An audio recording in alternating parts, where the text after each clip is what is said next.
Hello and welcome to our study of Ezekiel. We're starting out today fresh, week 1, day 1, and we're going to work our way through this. It's going to be a 12-week study. Now, the book of Ezekiel is a book of prophecy, so there's going to be some pictures in there, some strange things, some prophecies about how things are going to be, and also some encouraging things.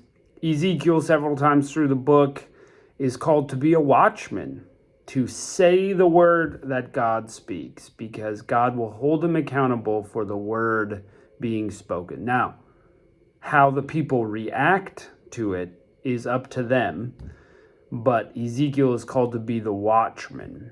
So he's responsible. If he doesn't say the word, the people won't be warned and then die. Their blood will be on Ezekiel's hands as well as their own choices. But if Ezekiel says the word and the people reject it, then their blood is on their own hands. Ezekiel is clean. So motivation to be speaking the truth in the situation and speaking God's word. And the same is for us. We are held responsible for speaking the truth and doing what's right in all situations.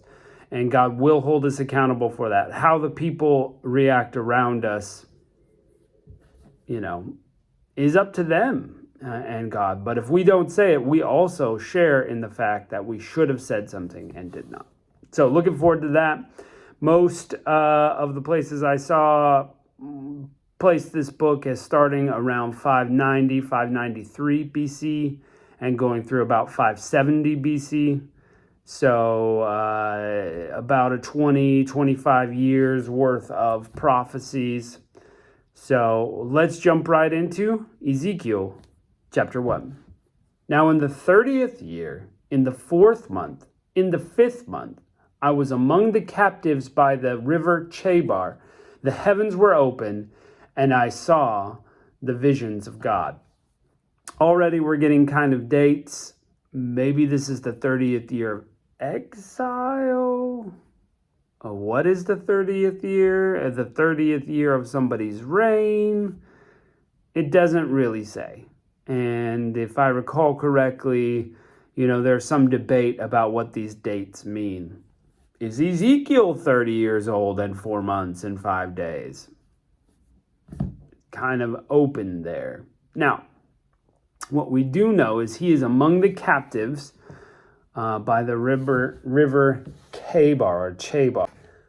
Also, some people put this river Chebar as a tributary between Tigris and Euphrates rivers in the kingdom of Babylon. So we kind of get that they're among the exile in Babylon, amongst the captives. Maybe it's the 30th year of exile. It could be, could not be. We're going to read in a minute some things that it's a deep picture here. So, anyway, we do know he's going to talk about Chaldeans in a minute, which is Babylonian exile. We do know the river Chebar was a place between Tigris and Euphrates and what was the kingdom of Babylon. So we know approximate time frame. So let's keep going. We know that Ezekiel is getting visions from God. He says it right there. Verse 2, in the 5th month, which was the 5th year of King Jehoiachin's captivity, Yahweh's word came to Ezekiel the priest, the son of Buzi, in the land of the Chaldeans by the river Chebar, and Yahweh's hand was there on him. So, Ezekiel is a priest. He's the son of Buzi, and he is receiving messages from God because God's hand is on him. And the 5th month, the 5th year of Jehoiachin's captivity, when exactly that is, that's tough. As Jehoiachin, I think, was captive earlier than other people. So, he could have started earlier. Maybe this top section is kind of an overview and this is more specific. with the 2 different dates, and it's just not very specific. It would have been helpful to be like, this is the date, 592 BC, but, they didn't really measure it that way by our calendar. They had their own calendar, but it doesn't really say that either. So you can type in the comments which year you think it actually was. Verse 4, I looked, and behold, a stormy wind came out of the north, a great cloud with flashing lightning and brightness all around it. And out of the middle of it, as it were, glowing metal, out of the middle of the fire. Out of its center came the likeness of 4 living creatures. This was their appearance. This is prophetic images right here, people. They had the likeness of a man. And everyone had 4 faces, and each of them had 4 wings. Their feet were straight feet. The sole of their feet was like the sole of a calf's foot, and they sparkled like burnished bronze. So these angelic creatures, beings, they have a body like a man, but their feet are like a cow's foot, and they're sparkling like burnished bronze. They have 4 wings. They had the hands of man under their wings on their 4 sides. The 4 of them had their faces and their wings like this. Their wings were joined one to another. They didn't turn when they went. Each one went straight forward. So maybe wings in the 4 directions, and they flap, going this way. And then when they want to turn, they don't really turn. They just start going the other direction. 4 faces like a compass. So, maybe. Each one goes straight forward. As for the likeness of their faces, they had the face of a man. The 4 of them had the face of the lion on the right side. The 4 of them had the face of the ox on the left side. The 4 of them also had the face of an eagle. So, a man's face, an eagle's face, a lion's face, and an ox's face. So again, whichever way they're going, that face is facing forward, so to speak.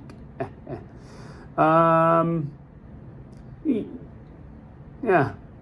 Such were their faces, their wings spread out above. 2 wings of each touched the other, and 2 covered their bodies. Well, there you go. Now, their wings are doing different things here.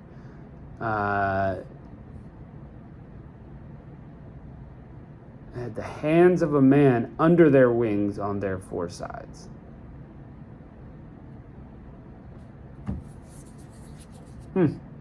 So, hands, but the wings are not on 4 sides. With their wings, they're covering their body. 2 of them are just covering their body, and 2 of them, they're flying. Each one went straight forward where the Spirit was to go. They went. They didn't turn as they went. The likeness of the living creatures, their appearance was like burning coals of fire, like the appearance of torches. The fire went up and down among the living creatures. The fire was bright, and lightning went out of the fire. So cool. The living creatures ran and returned as the appearance of a flash of lightning. Fast. Haha. What a picture. What a being. Sometimes they fly, sometimes they run like lightning. Shoo, shoo. We just thought Barry Allen was the fastest, but look at these guys. They're faster than lightning. Now, as I saw the living creatures, behold, there was 1 wheel on the earth beside the living creatures, for each of the 4 faces of it. And the appearance of the wheels of their work was like beryl. What color is beryl, you might ask? I don't know. Let's find out. Beryl is a mineral, has a diverse range of colors. Okay. Most well-known varieties include emerald, blue, aquamarine, and morganite pink. So maybe green, blue, or pink. Maybe green. Maybe they were green. Green wheels. The 4 of them had one likeness, and the appearance of their work was as a wheel within a wheel. When they went in 4 directions, and they didn't turn as they went. And as for their rims, they were high and dreadful, and the 4 of them had their rims full of eyes all around. So Some people see this as kind of like a gyroscope, yeah, a wheel, and as it turns, oh, we're gonna go this way. Now, yeah, we're gonna go that way. Same as the angels, not really going at a diagonal, but it's time to turn. They're just gonna go that way that they're turning. And lots of eyes, lots of eyes. Some people have posited so many eyes means that they can fully see the glory of God. Maybe. And this is all strange to us because we have to try to figure out why. But when you read a prophetic thing like this, knowing why isn't as important as just saying, this is the truth. This is it. This is what he saw. He's describing it the best he can. And just take it in and say, yep, that's it. When the living creatures went, the wheels went beside them. The living creatures were lifted up from the earth. The wheels were lifted up. Wherever the Spirit was to go, they went. So the Spirit and the wheels go together. The Spirit was to go there. The wheels were lifted up beside them. For the Spirit of the living creatures was in the wheels. When those went, these went. When those stood, these stood. When those were lifted from the earth, the wheels were lifted up beside them. For the Spirit of the living creature was in the wheel. So they're linked by spirit. Over the head of the living creature, there was a likeness of an expanse, like awesome crystals to look at, stretched out over their heads. Under the expanse, their wings were straight towards one another. Each one had two which covered his side. Each had two that covered their bodies on that side. When they went, I heard the noise of their wings like the noise of great waters, like the voice of the Almighty, a noise of a tumult, a noise of an army. When they stood, they let down their wings. So if they're standing, their wings are relaxed. Otherwise, their wings are super noisy, like a noise of an army. Wow.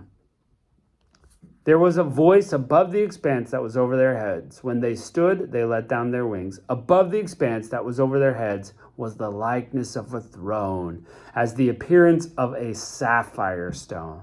On the throne was the likeness of the appearance of a man on it above. This is like a vision of God. I saw, as it were, glowing metal, and the appearance of fire within all of it around, and the appearance of his waist and upward, and from the appearance of his waist and downward, I saw it was the appearance of fire. So he's like glowing metal, just white hot. That's pretty incredible. And from the waist down, it's like he's on fire, but you can still tell he's a man. There was brightness all around him. And the appearance of the rainbow that is in the cloud in the day of rain, so was the appearance of the brightness all around him. God owns the rainbow. Doesn't belong to any other agenda. It belongs to God. This was the appearance of the likeness of Yahweh's glory. When I saw it, I fell on my face, and I heard a voice of one that spoke. ... To be continued. Yeah, incredible. Like, of course, God is glorious and mighty and bright. He's like fire. He's like glowing metal, And he gets down on his face to worship because it's like, what am I looking at? Oh. And to bow to God, that's the one person to bow to, the one being to bow to. And these incredibly strange beings, these winged, four-faced, human-esque sort of angelic beings with their wheels, and then they're just, going in these line sort of deals, and awesome, just incredible to look at. Don't know what to say. Just someday, that's what we're going to be face to face with. The God of the universe, who is like fire. Like his body is on fire. He's like glowing metal.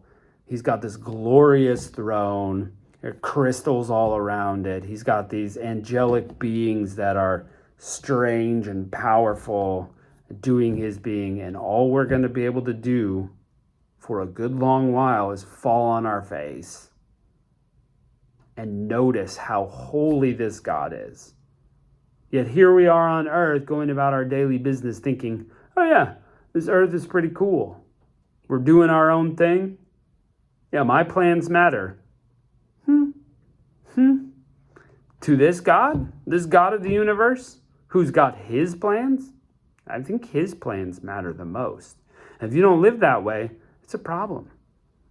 How do we live that way? You got to spend time seeking him.